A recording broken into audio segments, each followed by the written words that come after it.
25th. These are guys you might have taken basic with at Fort Benning or Davis or Devens or Dix.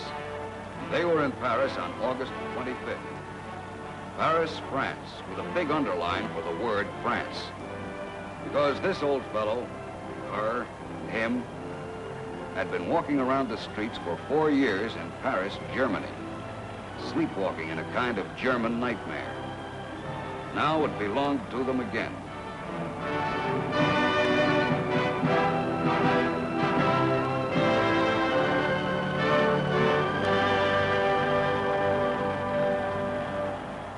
G.I. Joe and his big tank and his little Jeep and his dirty pants was lucky enough to be there to get some dividends from the way they felt about it. Like that. It wasn't new to the Yanks. They'd been in France a couple of months already. But just the same, it was very pleasant to be around when liberation came to Paris. Yeah, the kisses, the yelling, the waving, the sheepish GI grins are what it looks like, this business of liberation. Oh la la, the Américain magnifique, the wonderful Américain. But you can't just look at scenes like this and say that's what liberation is. You can't look at the simple, wonderful joy in Paris in August 1944 and forget what came before, or what must come after. Freedom can write its name into walls and floors in the lap of a young Parisienne. But it's a lot more serious than it looks. Because freedom is history. Strangely enough, a lot of the history of freedom comes from Paris. Let's go back a ways. This is Paris before anyone but Germany was thinking about war. Eiffel Tower, champagne, $1 a bottle, Holy Berger, and you know what. That's what people said about her. Sidewalk cafes in the artist sections, where you sip wine for 5 francs a bottle and look twice at the French girls on the boulevards. Nightclubs where you saw things you'd never see again or tell about. Paris, wow, where a man can have the best time in the world. That's not Paris. To Frenchmen, it was a different thing.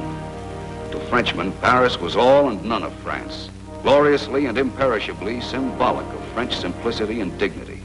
The lovely green of the Champs-Élysées, the simple, quiet beauty of the Madeleine, of Saint-Chapelle and Notre Dame. Paris was the grace of France, all wrapped up in the cracks and cobblestones and spires and smells and sounds of one of the oldest cities on the continent. But even Paris in stone isn't Paris. To history, Paris is an ancient city where men first began to get up on their feet and talk about the rights of human beings. To history, the cockeyed old streets and alleyways are alive, with plain men beginning to talk of liberty and fraternity. In 1789, a ragged bunch of Frenchmen who believed in freedom fought and earned the right to have the democratic world rescue their great-grandchildren in 1944.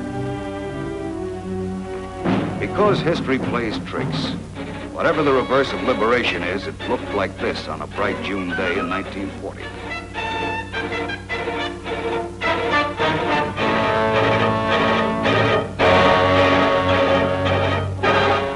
Germans went into Paris, Paris went into nightmare. The faces of Paris shut up, and the shutters of Paris closed. And inside France, Frenchmen fought and waited in the only way they could.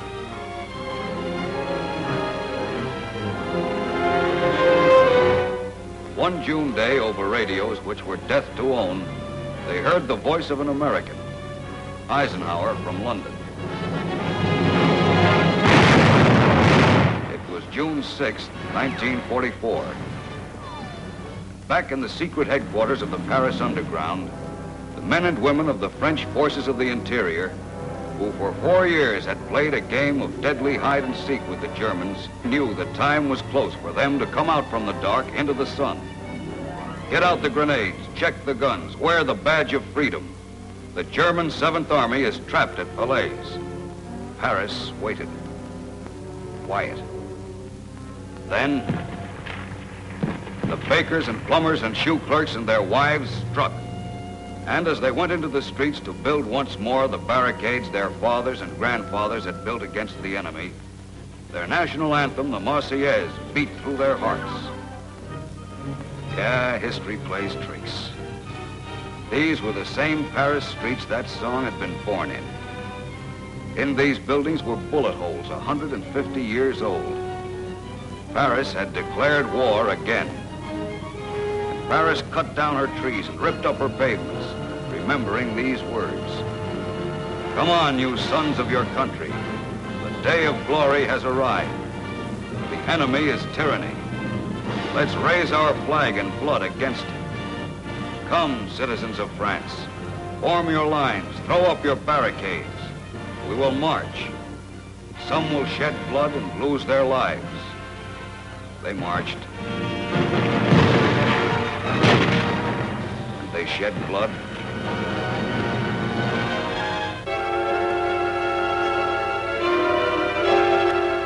They lost their lives.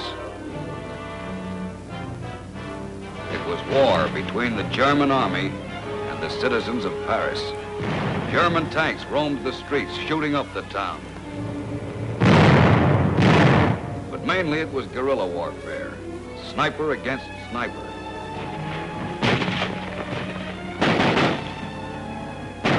Familiar streets suddenly as hot with bullets as a border town. Guns dug out of the backyard. Bombs dished up by the corner druggist. Housewives and kids suddenly caught in a crossfire. Blood and death and a splatter of bullets.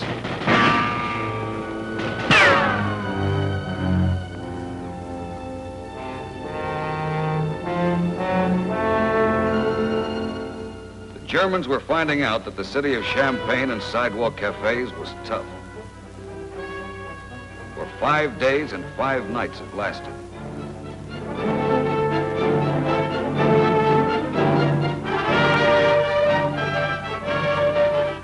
But the citizens of Paris needed help. It came. Frenchmen who 4 years before had joined de Gaulle in England and in Africa had been moving with the Americans and were on the fringes of their beloved Paris. On the 6th day of the bitter fight in Paris, they cracked the Nazi lines south of the city, and they were in Paris. Twisted, cockeyed barriers from behind which the valiant FFI had held the Germans for so many days with single-shot rifles and hunting pistols and museum pieces were pulled aside to let the armor through. Frenchmen and G.I. Joes in tanks rolled under the Eiffel Tower. And for Germans, the Paris incident was over, except for a desperate last-ditch fight.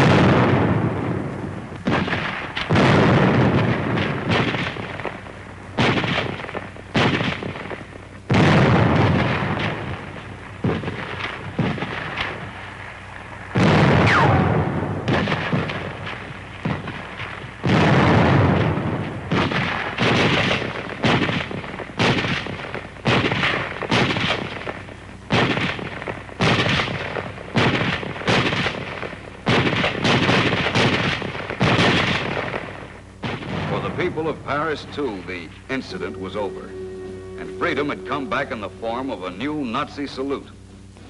In a few hours' time, the Aryan conquerors, the arrogant men who ruled by terror and distrust, had melted into frightened men in the wrong country with soiled uniforms and shaky knees. The muscle men who had liked to goose-step across the face of their Europe in shiny boots. Had to double-time it down a Paris alleyway to keep from getting bawled out by a skinny French civilian wearing a dirty armband. Yeah, for the Germans, with their hands held in the air, history had backfired. For Paris, history had just repeated itself. The city of gaiety and stone and history belonged again to Frenchmen, while the conquerors were herded off to eat soup out of tin buckets in prison camps.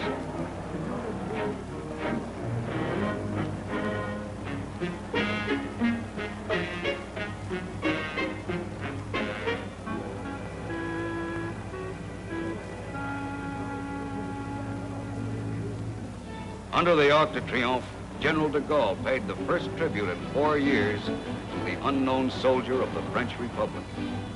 A living man was honoring the dead of France once more in a living city. Yes, sir, liberation looks like this.